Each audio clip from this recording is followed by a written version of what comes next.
At this point, it looks like zombies are never going away. They've almost become their own entire video game genre in and of themselves. So today we're looking at 10 upcoming 2018 zombie games. There's a lot of them out there from big and small, but we think these 10 are the ones that are worth looking forward to the most. So let's get started off with number 10.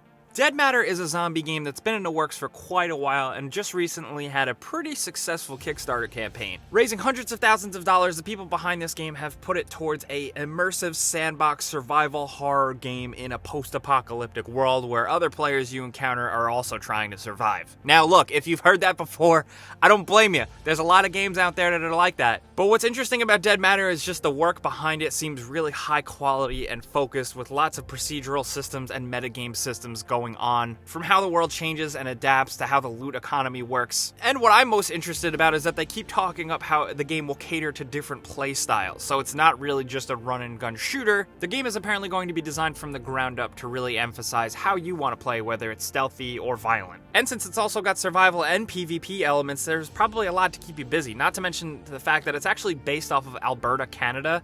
So while it is partly procedurally generated, the fact that the map is inspired by a real-world location where they're putting a zombie apocalypse in it, I think is a very cool idea. As of right now, it's going to have a closed alpha. There's still a lot of work to be done with this game, but we hope it sees the full release by the end of 2018. Now, next at number 9, a game we hope we see this year. I'm keeping it on this list because I kind of just think it's funny at this point. Dead Island 2. Dead Island 2 has seemingly been in the works since 2012, and it was announced in 2014, and then we never really heard from it again. Apparently, it changed developers a couple of times, and the latest we have from May of 2017 is Deep Silver insisting that Dead Island 2 is still alive and still under development. So we'll give them that. Because honestly, what it seems like they had there, at least at the start, was a very interesting game that capitalized on the potential that the first game had. The original Dead Island had a lot of fans, but also had a lot of critics, and it seemed like Dead Island 2 was starting to really get into its own personality and flow. Will we ever actually see that come to fruition?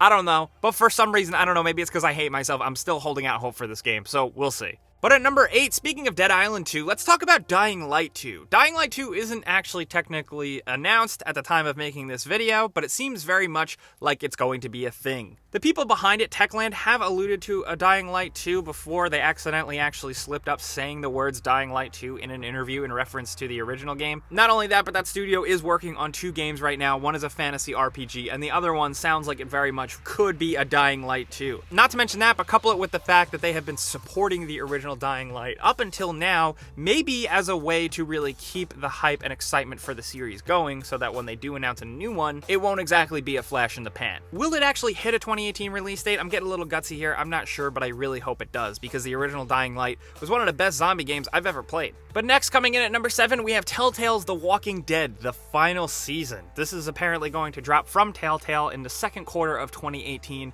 and as the title suggests, it's basically going to end the saga that started with Clementine and Lee so long ago. And you know what? I'm all about it. I think the Telltale Walking Dead games have had their ups and downs, the ups being very, very up, or high, I guess you would say. But I think at the end of the day, a good story is one that opens and shuts. It's ended. It doesn't drag itself out forever to just keep on making sequels and sequels. So now that Telltale's Walking Dead is finally getting an end point, I'm all about that, and I can't wait to see how it ends. Now, next at number 6, I'm sorry, but we have Metal Gear Survive. If you don't know, this spin-off Metal Gear Solid 5 game does involve some sort of weird zombie post-apocalyptic thing in an alternate dimension. They're not quite zombies, but they're basically zombies. And it is very much an action survival stealth game focusing around Metal Gear Solid 5's gameplay, but with a little base building mechanics. I mean, talking about zombies, it actually references some stuff from The Walking Dead with building fences and then poking the zombies with a stick through the fence. How much more zombie Walking Dead inspired can you get? I don't know. Now, look, I know most people have a big problem with Konami, myself included, and I really hate to say this as a diehard Metal Gear fan,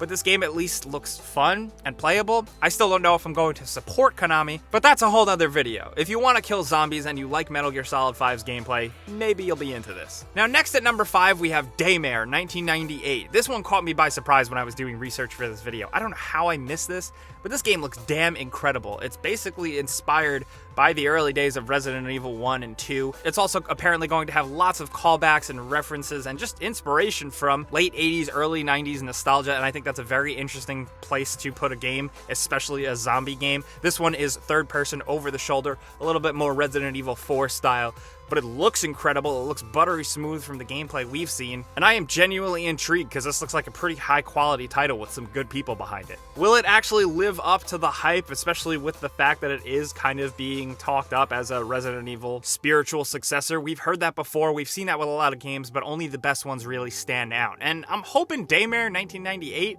could be the one. Because speaking of Resident Evil, at number 4, we do have the Resident Evil 2 Remake. This was announced, it is an official Capcom game. When it was originally announced in 2015 in a very vague, quick announcement video, it honestly seemed like they were only just getting started on it. So it's been quite a while, it's been quiet for a very long time. They have confirmed that it hasn't been canceled, they're still very much working on it. And I'm hoping that 2018 is the year we finally see it release. Because Resident Evil 2 is one of my favorite games of all time, and it's definitely one of the best zombie survival horror games ever. So for newer generations of just consoles and players in general to get their hands on such a game like this in a newer version, it could make for a pretty good 2018, you know? But next, coming down to number 3, we have Overkill's The Walking Dead game. Another game that's been in the works for a while, and we've known about it, but only in 2017 we got an official announcement with a very sexy cinematic trailer that is very evocative of The Walking Dead, but also revealing that this takes place seemingly in Washington, D.C.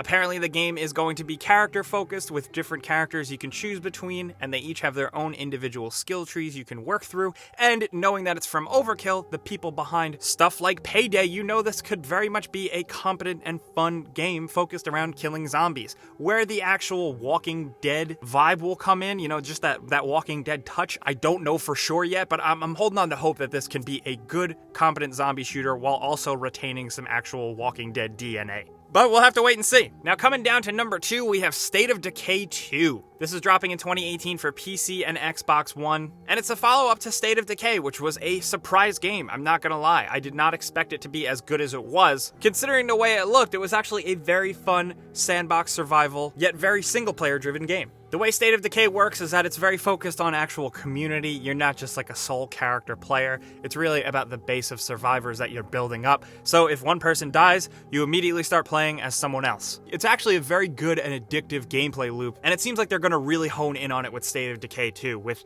that, bigger worlds, more abilities, more ways to actually kill zombies, and this time around, full 4-player co-op multiplayer, which makes perfect sense for this type of game. Honestly, I think the multiplayer alone is going to make State of Decay 2 that much stronger than the original, because killing zombies with friends is always a good time. But coming down to number 1, speaking of a good time, we have Days Gone. This is a PlayStation 4 exclusive, but it's an open world, post-apocalyptic zombie shooting game. Now, I know technically some people are going to correct me, they're technically called freakers in this game, but it's a very unique approach in the sense that it's hordes and hordes of zombies almost coming through like a tidal wave. Now, this game is going to be open with lots of things to do and places to explore, but apparently it's going to be very, very narrative driven, focusing around the main character, Deacon St. John, portrayed by Sam Witwer, and he's like this former biker bounty hunter dude, and it just seems like a very different type of thing. It's an Unreal Engine 4 game, and it's got a very unique look to it, and the game caters to different play styles with someone who wants to sneak around zombies or someone who wants to brawl with the zombies full out with explosives and improvisation and machine guns. But interestingly enough, there's also wildlife that are infected like zombies. In one gameplay trailer, we got to see a bear attack. That makes things feel a little different and a little more fresh, and I can't wait to see where they're going to go with that and how far they would actually take it. At the time of this video, Days Gone doesn't have a release date, but we do know it's dropping for sure in 2018.